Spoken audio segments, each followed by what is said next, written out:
Um, so thank you again for coming. So we are here for the Regional Flood Model and Climate Resilience Project that we're embarking on across the Neponset River watershed. And this is the third meeting of the Community Advisory Group.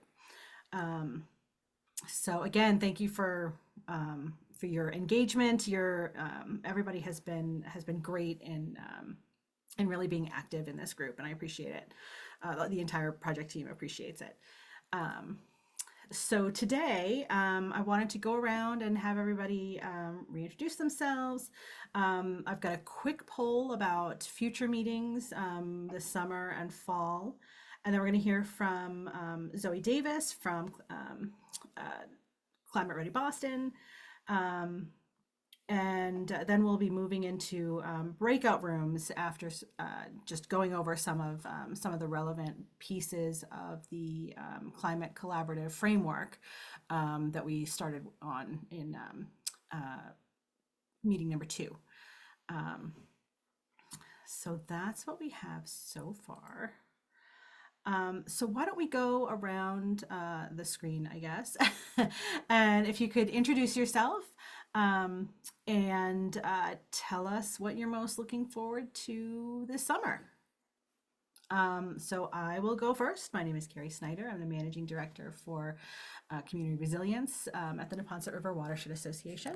I use she, her pronouns, and I think I'm most looking forward to my vacation to the Outer Banks. We do a family vacation, and that's the destination today, this year. So very much looking forward to that. So let's move on. And I'm going to have each person, once you're done introducing yourself, please pick the next person. So let's go with Cynthia Tracy. Thanks, Carrie. So I'm Cindy Tracy. I go by she, her. I'm not really representing any organizations, although I was with the Neponset Reservoir Board. And so that's how I know Carrie and this wonderful organization. And let's see, I'm looking forward to, because I help with climate disaster relief for rescuing animals, I'm looking forward to relaxing and not getting any deployment orders for hurricane or wildfire requests. So that's it's a very simple request.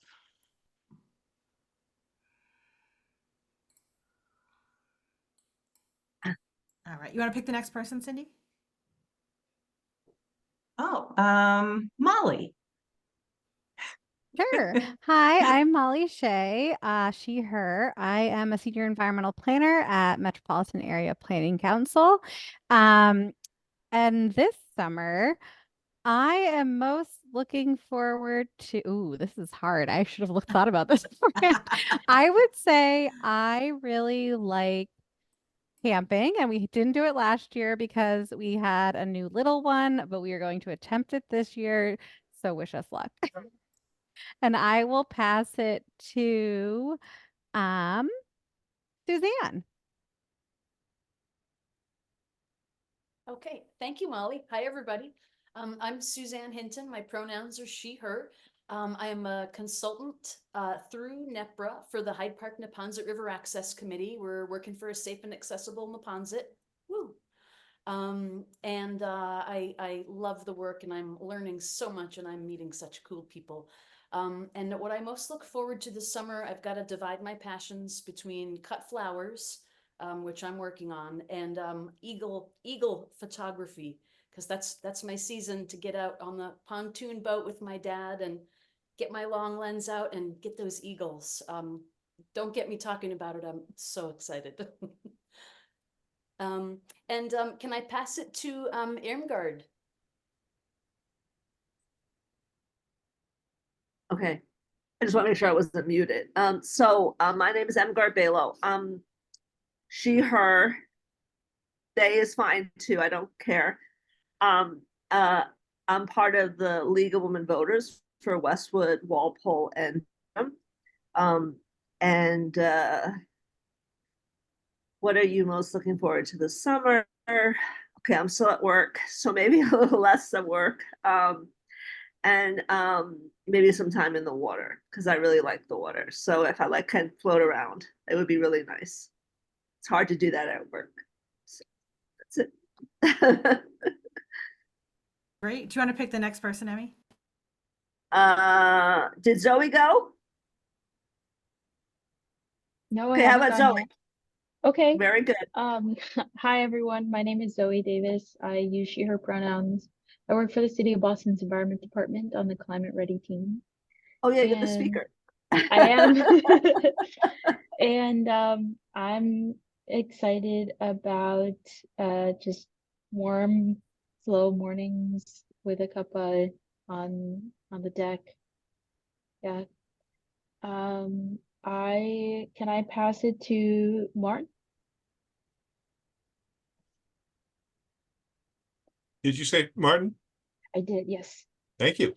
Martin Pillsbury at MAPC, where I am the director of the Environment Department. And those who know me around here know that my obvious answer will be getting out on the water on a sailboat or two, not one that I own, unfortunately, but that's kind of my summer activity. And I'll add to that, since this is a watershed group, my annual foray that I make back to my home watershed. So I don't have a hometown. I don't have a home state. I have a home watershed. It's the Delaware River. It spans 4 states, and I grew up near there, and that's what got me started from a very young age appreciating rivers and why I landed up here where I am now. So I will pass it on to Rodoshi. Brighton. Hi everyone, my name is Rodoshi Sinha. I use she, her pronouns, and I'm an environmental planner at MAPC. I'm new to New England, so I'm just looking forward to warmer temperatures, like Zoe said, and just not having to layer up within a bundle of clothes and just generally exploring. I've heard I really like going to farmers markets, so I'd love to just explore the neighborhoods in and around Boston and just walk through some farmers market. That's something I really like to do. So looking forward to warmer weather. I'm going to play Karen. Karen, you haven't gone, have you? Thanks, Hiroshi. I'll pick Sean, just so you know who's next. Karen Gross Horan. I am new to NEPRA and am in my 3rd week as a community engagement strategist, and had formerly been on the advisory group representing a community organization out of Milton. So thrilled to be in this role. This really is, where passion lies, and we can't do any justice work if we don't do climate justice work. And it just is a really excellent fit for me. So I'm looking forward to taking up a board member on their offer to be out on Fowl Meadow, that part of the watershed, and do like a day of canoeing and looking at wildlife and things. I just can't wait. So thanks. Great. I'm Sean McCanty. I'm NEPRA's River Restoration Director, and I use he, him pronouns. And I'll stay on brand, saying what I'm looking forward to most this summer is Neponset Day, which is August 3rd, and everyone should come. How about Echo? Hi, everyone. Echo Bergquist, pronouns are she, her. I'm representing Milton AIM, Affordable Inclusive Milton, I should say. We work on inclusive and affordable housing policies in the town of Milton. And then professionally, I work for a regional affordable housing developer working on permanent supportive housing for people coming out of homelessness in Boston. And I'm looking forward to transitioning this summer to a different role within my organization that's more focused on building decarbonization for the affordable housing across our portfolio. So directly relevant to this group, and I'm very excited about it. Let's see. Who hasn't gone? I feel like you're at a Nicole. disadvantage, Echo, because you had 2 kids on your lap. I haven't been keeping a close tally. But That's okay. I can help you out. How about Nicole? Nicole Homeyer. I'm representing the Dedham Junior Women's Club.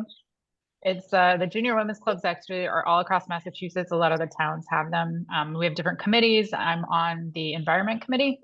So I'm bringing the information back to the group. What was that? Oh, she, her. And Okay, I'll do something a little different. I'm actually looking forward this summer to going to Canopy Lake Park with my kids. I'll pass to Indrani. Thank you, Nicole. Good evening, everyone. I'm Indrani Ghosh. I'm a senior technical leader in our resiliency practice at West End Sampson. Very happy and glad to be part of this project team here.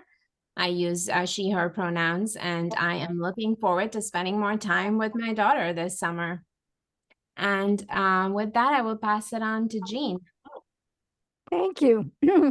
I represent Faith and Light communities in all different churches in our region. And I am so excited to be part of this effort because I live in Norwood. We've had a significant flooding problem and historically, and in fact, our main hospital is still out of commission because I haven't rebuilt it yet. And the people in the region, the part of Norwood most affected by flooding and where they have to make major renovations to do stormwater detention and stormwater management, it's a challenging proposition. People are like, wait a minute, why do we have to pay a stormwater fee? Why do we have to cut down all those good trees? Why do we have, it's just an interesting dynamic, but it's very important for shepherding the resources. So anyway, what am I looking forward to? I'm looking forward to warmer weather like most of you. I'm looking forward to getting in a kayak, and I'm looking forward to seeing family more this summer. And I don't know who hasn't gone. I wasn't paying close attention because honestly, I was late to the meeting. Jean, I can help you out there too. So Kendra? Hi, everyone. Kendra Beaver, she, her pronouns. I am the Climate Justice Coordinator for the Fairmount Indigo CDC Collaborative in Boston. And I'm looking forward to some vacation time this summer. I'll be going to Canada and also Europe. Nice. And Carrie, sorry, I don't know who is left, if you wouldn't mind helping as well. Chris is left. Yep, sorry about that. I came in late. I was at another meeting. That's okay. Thanks for being here. Potts, I'm in Medfield. I am a longtime community member, and I do a weekly newsletter for the town, and very interested in all of the climate issues. I am most looking forward to going swimming this summer in the ocean. That's the only thing that's top of my list. Awesome. Thank you all for sharing. So now we're going to go into a quick poll. I promise it's quick. But we wanted to sort of gauge people's interest and ability to maybe meet in person this summer or fall. So Sean, are you able to launch the poll? The poll should be launching now. Is everybody seeing it? Yes, I am anyway.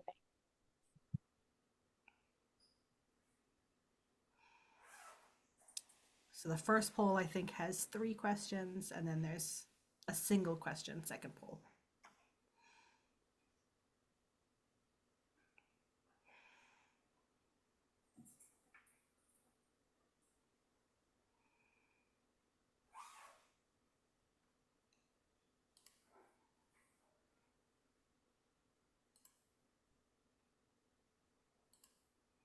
Person meeting sounds fun. I like in person.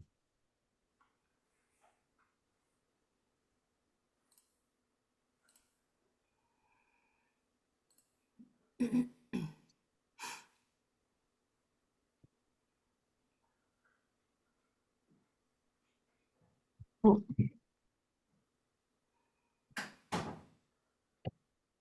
can't see the poll, Sean, so I'm going to rely on you for when it's completed. Yeah, are people submitting it? Because it's still saying 0 answered from my side. Interesting. Don't know. I tried to enter mine and I did it a while ago. Yeah, I submitted too. Something must be wrong. It might be me that you've made me one of the hosts. I can see the results. Oh, You're the one. I am the one. Should I, how can I do it? Share You know results what? and that It'll will, be saved, and so okay, we can look at it afterwards. great. So then so we can end that poll then and go to the second poll, which is just looking at preferred days of the week if people have like regular meetings that they attend. We know since we're only meeting every quarter, I know it's difficult, if we pick one, the one day that you can't come, it's then a couple months till we can get together again.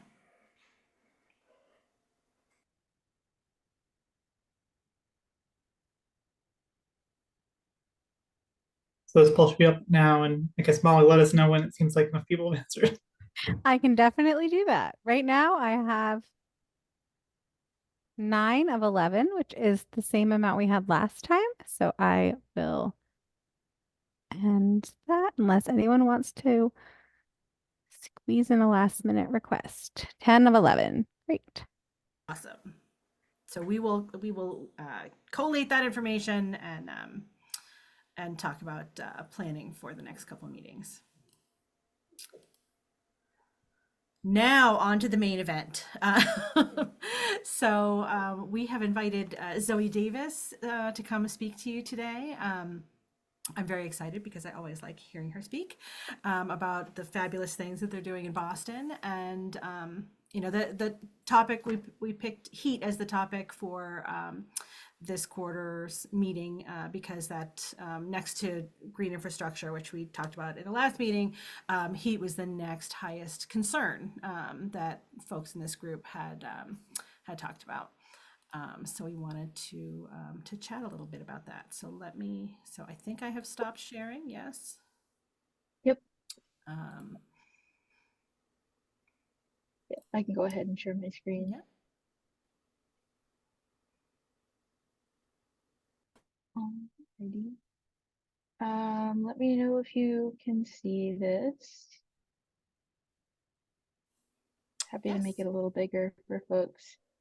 Okay, great. And thank you, Carrie, for the opportunity to join you all. It's a very kind introduction. So as Carrie mentioned, I'm going to share a little bit about Climate Ready Boston first, and then about the heat plan for Boston, and then spend some time just talking a little bit about some of the initiatives that we'll have ongoing this summer. So I'm sure many folks are actually already familiar with Climate Ready, but just to give a bit of background here, Climate Ready is the City of Boston's plan to address the impacts of climate change. In 2016, the city completed an assessment of all of Boston's vulnerabilities, climate vulnerabilities, taking a look at these like 4 climate risks: extreme temperatures, precipitation, sea level rise, and coastal storms. And from that was looking at these 3 hazards that the Climate Ready team, and well, I should say Climate Ready Boston, the citywide initiative, is now the focus. So we look at extreme heat waves, stormwater flooding, and coastal and riverine flooding. And so just to sort of place where our work is within the context of a number of mitigation, adaptation, and energy efficiency sort of issues, we really do focus on the resilience and adaptation piece, but we do work across the city of Boston and of course across many sectors with our partners outside of the city on how we can integrate climate resilience into a number of spaces. But today I'm going to share more so about the City of Boston's heat plan. So in 2022, the city released the heat plan, and this is really a framework for the City of Boston, how we're going to build heat resilience within the city over time. It's what I call it a framework because it really identifies like baseline, what are all of the things that we need to do.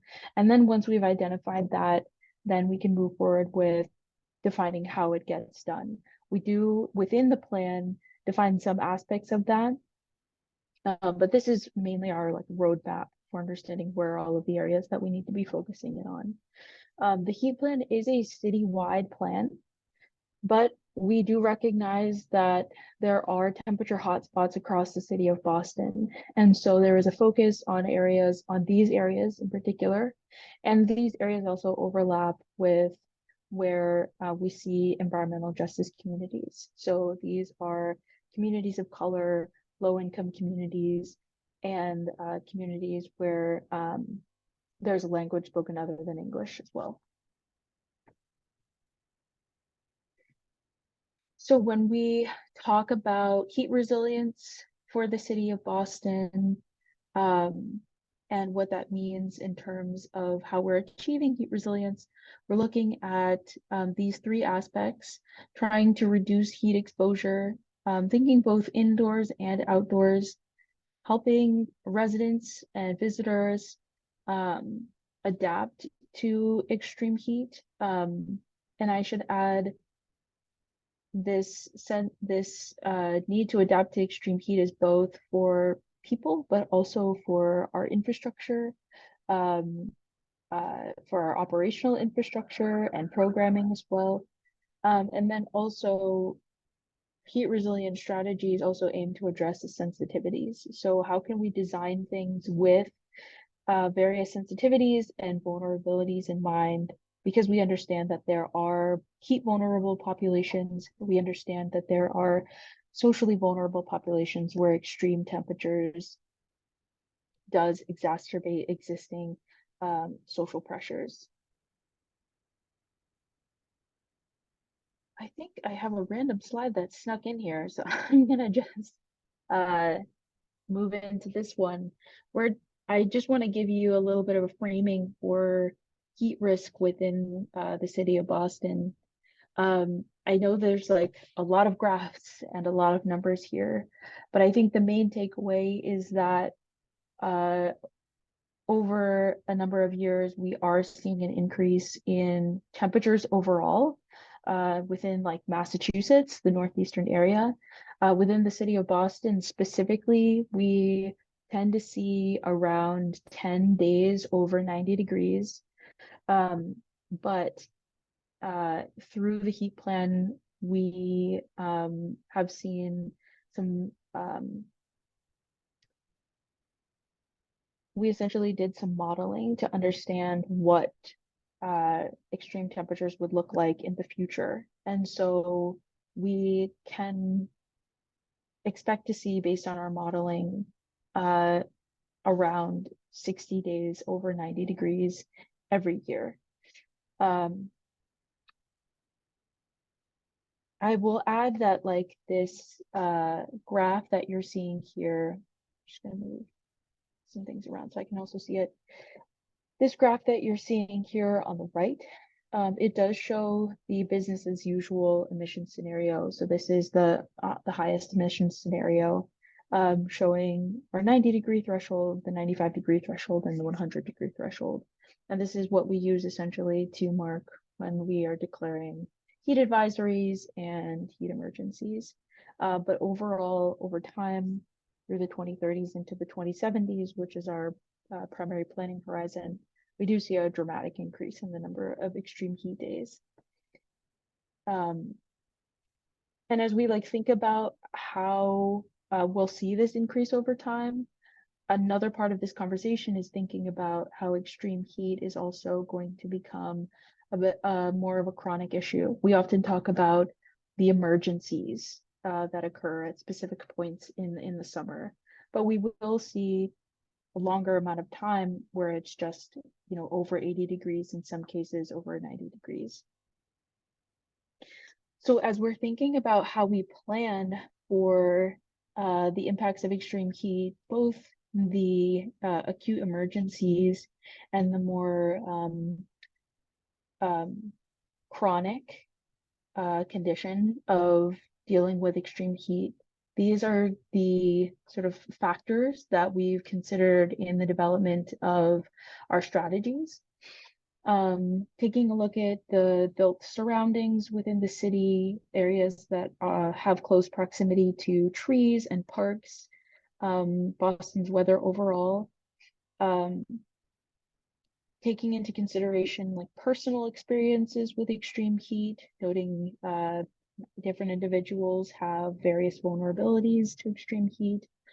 And a significant part of this study and how we move forward into implementation is recognizing and better understanding how Boston's history and the history within the United States of neighborhood history and how systems of racism have influenced the built environment, access to programming, have influenced people today. So we've tried to carry that through from the planning process into our implementation. As part of the heat planning process, we were taking a look at also what extreme heat looks like within the city of Boston. The images that you're seeing are the daytime air temperature on the left and the event duration, the heat event duration on the right. I think the biggest takeaway here for both of these images is that all of the city of Boston, especially when we're in an extreme heat situation, experiences extreme heat. So the blue areas are not cool, it just means less hot. But taking a look at the daytime air temperature image specifically, even those areas, those blue areas in the daytime air temperature map are above 90 degrees. So they are experiencing extreme heat conditions. I'll note, just so you're aware, the image on the right is that shows the heat event duration. These are when temperatures in the daytime are above 95 degrees and temperatures in the evening are at or above 75 degrees. So essentially areas of the city that are not able to cool down overnight. And what we're seeing is these patterns are following significant building density. They also follow or are around some of the areas of major transportation, so particularly like the T lines. You can see the red line. I believe one of them you can see is also the orange line there. So this has given us a good understanding of when we're thinking about like strategies to reduce heat or thinking about strategies to ensure that folks have access to cooling for prolonged periods of time, where those strategies should be deployed.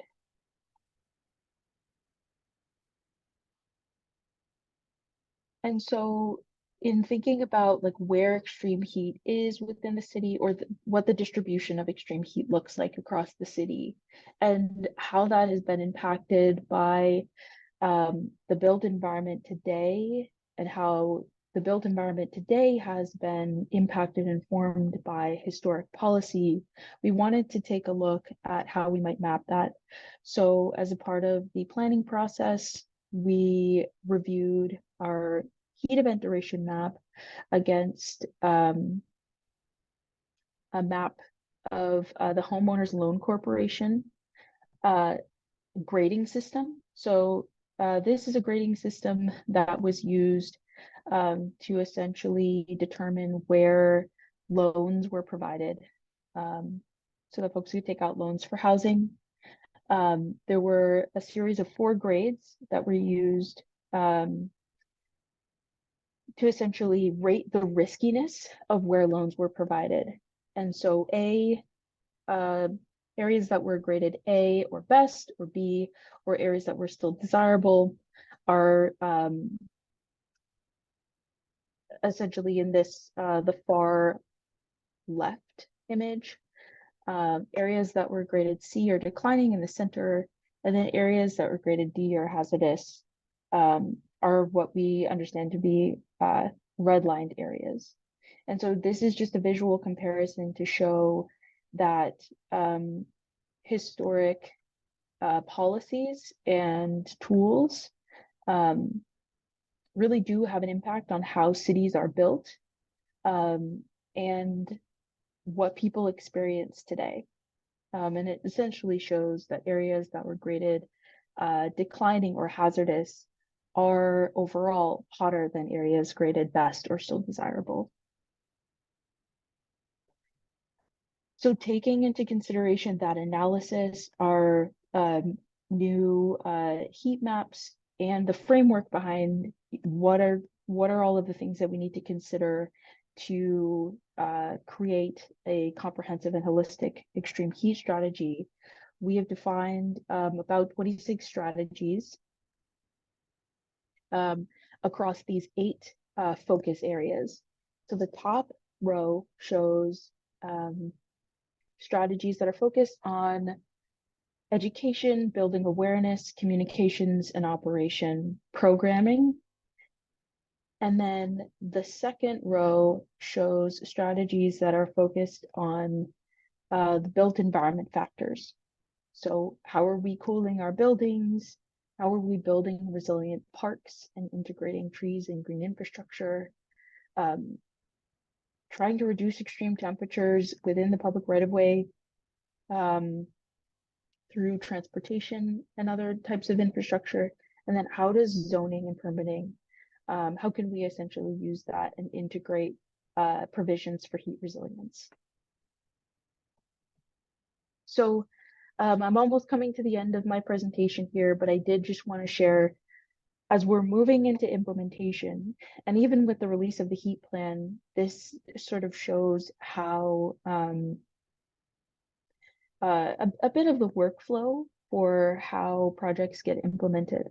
We have the heat plan, which is the broader framework, the strategy. So like, what is the focus area that we're looking at?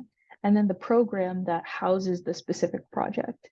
This is, I would say, a fairly typical sort of workflow, but it doesn't always happen this way. But this is sort of an example of a specific project that is falling within this workflow. And so finally, I just wanted to share about a few projects that we have coming up for the summer, some of which are actually ongoing from previous years since the release of the heat plan. But we're revamping our pop-up cooling kits program. This is one where community-based organizations can essentially check out a misting tent, sort of like how you go to a library to check out a book. We're working in partnership with the Office of Emergency Management to support the distribution. And previously, these tents were also used in emergency situations to provide emergency cooling where needed. We're also doing another round of our outdoor cool spaces. We have, I believe it's 8 Boston Public Libraries that already have these cool spaces, and we're expanding to 3 Boston Centers for Youth and Families. And these places specifically are 3 of our official cooling centers. And the goal here is to expand shade, water misting, and programmable areas for just like community engagement gatherings and things like that. We're also going to be distributing cooling gear. In the past, we have distributed fans and ACs. We're working to distribute personal cooling gear this year, including cooling towels. This is, I think, our first iteration of cooling towels you can see on the bottom left, as well as cooling vests. We're also trying to deploy a number of green roof retrofits for bus shelters. We know that there's a huge stormwater benefit to actually capture and also clean stormwater, or I guess rainwater before it becomes stormwater. And we're also looking to understand what the heat resilience benefits of that will be as well. So there's a bit of a research component. And then finally, I wanted to share about community forestry program, the Boston Tree Alliance. We're working in partnership with Mass Audubon, really a great team over there, to provide grants to community-based organizations to plant trees on privately owned land. So working with CBOs to connect with residents, but not just, so it's, I do want to clarify, it's not just residential land. We're hoping to work with small businesses, with faith institutions, renters as well, and trying to help sort of allow them to have trees where it's possible. But this is just like a bit of some of the work that we are doing. But I'll stop there, and I'm happy to answer any questions. Thank you all for letting me share. Thanks so much, Zoe. So I'm going to ask people to use the raise hand function. If you've got a question. The first question, though, has come in from Kendra via the chat. And she asks, how can Boston-based CBOs stay in the loop about the deployment of these resources, such as the cooling kits and personal cooling gear, and how can we take advantage of them? That's a really great question. So just answering the second bit of that question, we, as we did in previous years, will have a sign-up form where you can request a kit for your event. These are for actually publicly accessible events as well, so that's something to keep in mind. You're also welcome to actually email me directly, especially if you can't find this information. We are working with OEM, the Office of Emergency Management, to essentially manage the operations here. But I'm happy to pass this information, like to pass your contact information over to OEM.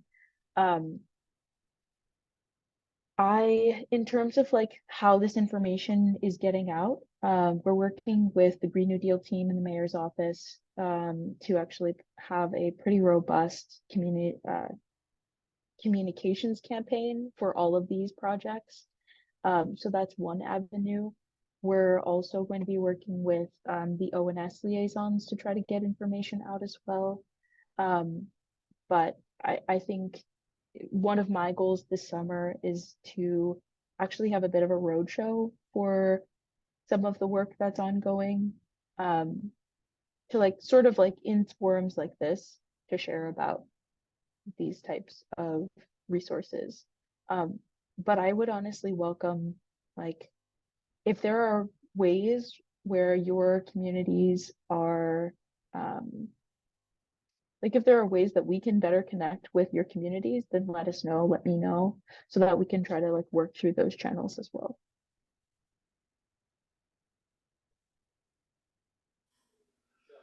Thanks, Zoe. Karen, do you want to ask the question, or I can read it from the chat? Sure. So wondering about the green roof retrofit, is that available to private property owners that have a flat roof as well as commercial, or just commercial? That's a great question. This retrofit, and I should have clarified earlier, is actually for bus shelters. So the city of Boston has we work with a vendor for all of our street furniture, including bus shelters. We're currently working with them to install those. We have our own vendor, Social Impact Collaborative, who will be doing the installation and the maintenance piece, but just trying to get approvals from the city's street furniture vendor. Great. Do we have any other questions? And at this point, you can just unmute yourself if you've got a question. I would just have a suggestion, if you haven't already done it, for a good venue to share this information with a number of neighboring cities. And maybe you've already are aware of this, but the Metro Mayor's Climate Task Force, and that group has actually been doing some work on heat for a few years now. And other folks at MAPC, not in our department, but in our clean energy department, are involved with helping coordinate that. So if that's not already on your radar, I would suggest that's a good place to talk to. And here may be what other neighboring communities, it's about 14 or 15 cities in the core area of the Boston metro area that are involved with that. And some of them are probably doing some things, but I think Boston, as often is the case, is maybe leading the way, and other communities could benefit from hearing this too. Thanks, Martin. I really appreciate that. I'm often in the heat task force conversations led by Sasha and team. But that's a great idea. Thank you. Zoe, I had a quick question on thanks a lot for the presentation. It's very helpful and informative and leading edge work that the city is doing. I was just curious in terms of, have you been able to report metrics of success in cooling with the work related to increased canopy and shade structures and misting stations, as you mentioned? Are there any metrics of progress that the city is able to track and report on? This is a great question, Indrani, and I think there's a couple of things to note. I will say the short answer is we do not have hard and fast metrics, but there are a couple of things to note. One, I think many of the projects around like we have a few tactical shade structure projects up and coming this summer. One I think is they're sort of like newer, and many of our shade structure projects haven't exactly happened just yet. I will say that like with the green roof project, the bus shelter green roof retrofit project, we will have hard and fast metrics because the goal here is to have green roofs integrated as standard for the city of Boston's bus shelters. I think we were also at the point when we were moving through a lot of our implementation projects. This was like we were moving through like year 2 of pandemic, year 2 and 3. So the mindset was like we just need to do something. So we didn't necessarily set up these projects, I think, to have like a strong like review process to be set up to actually to be able to take metrics along the way. For our like pop-up cooling projects, we had tried to like collect information from folks who were using the like the cooling tents, and we found that like that process of us like trying to collect information, we had not necessarily set up in a way for us to like be able to draw actual data from that. So we have a lot of like anecdotal information, but not really hard and fast metrics. Thank you. Any other questions for Zoe? I just wanted to point out one thing that surprised me on the heat map of the city is that really Mattapan, Hyde Park are in the cooler areas of, that whole mapping. Any thoughts on that? I mean, is it because they're in the Neponset River watershed? It is only because they're in the watershed. No, it's a good point that you raise. A lot of that is I think it's due to a number of things. One, like there's comparably less density in like the Dorchester, Mattapan areas in comparison to like the downtown area, I'm saying.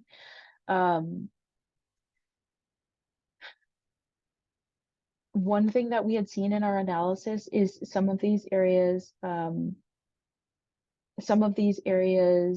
tended to have like things like more yard space and older trees. But the reason why we wanted to include areas like, especially Mattapan, which is like significantly cooler than even like Dorchester or Roxbury, is also because of like access to cooling spaces, and not just necessarily the temperature, was a factor that in a lot of anecdotal, like we've heard anecdotally from folks that there is a need for a greater access to cooling resources, whether it's cooling resources in the home, especially for older adults, living in like single family households in like Mattapan, Roxbury, Dorchester, That's like a population where extreme heat is also like a significant issue. And then also thinking about folks who might not have cars, but need to access cooling and maybe need to access cooling outside of their homes. That's sort of a huge consideration for also areas of like Dorchester and Mattapan as well. So yeah, that is something that we talked about a lot in trying to define what like the heat stories were for each of our focus area neighborhoods. And how, yes, even though Mattapan is like relatively cooler, it still is a focus area just because of some of the like issues to accessing cooling.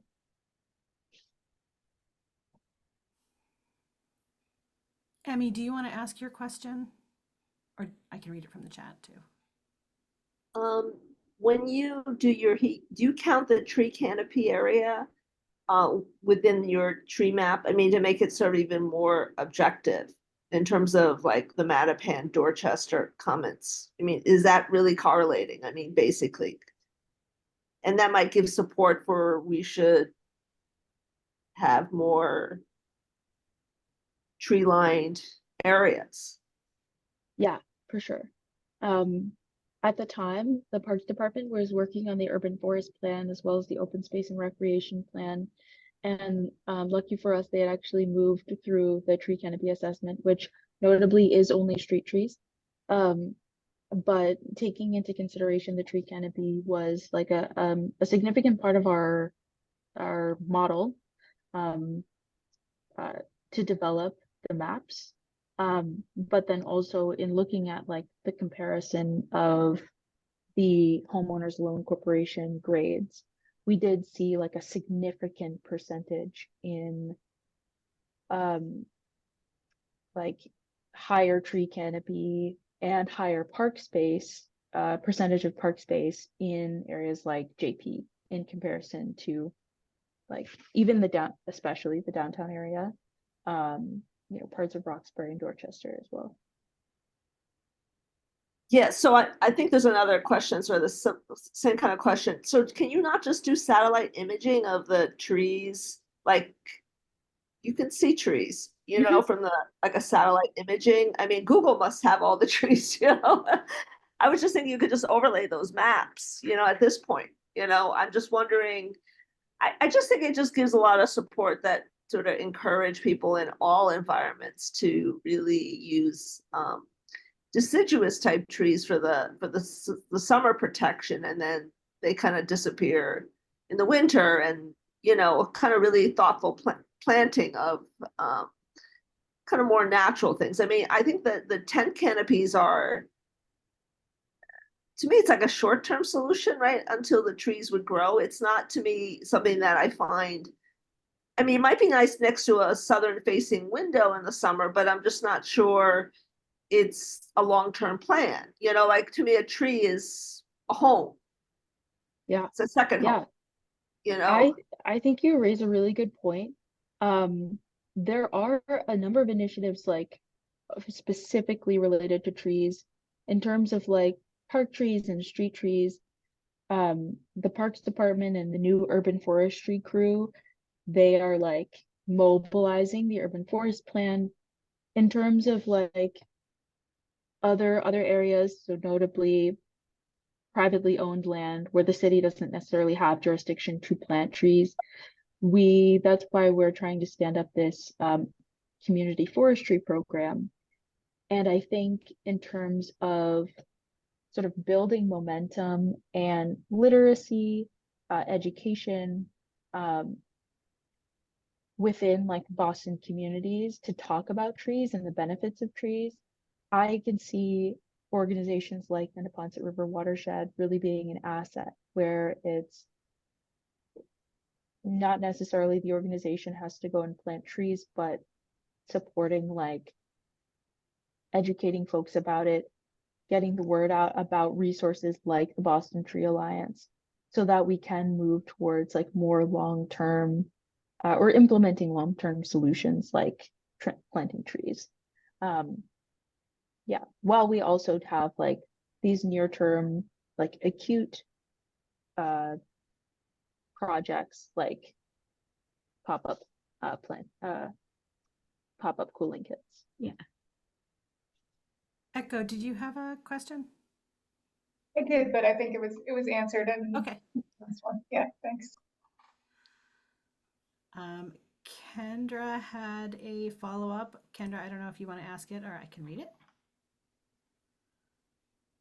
Yeah, I was just curious why, I think it was the tree plan. I might be misremembering the name, but why it only looks at street trees instead of other trees in the neighborhoods. That's a great question. I don't know the official answer to that. Don't know the official answer to that question. I think it's a valid one to ask parks. It might have something to do with like capacity,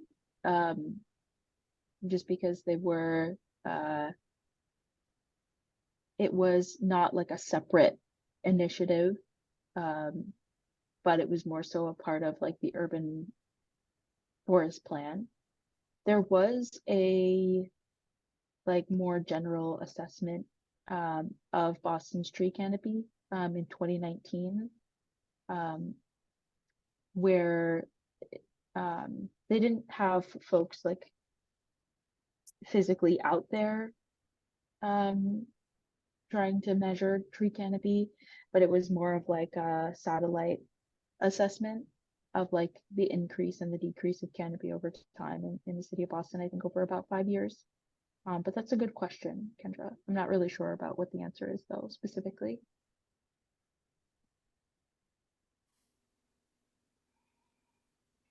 Awesome. Any other questions?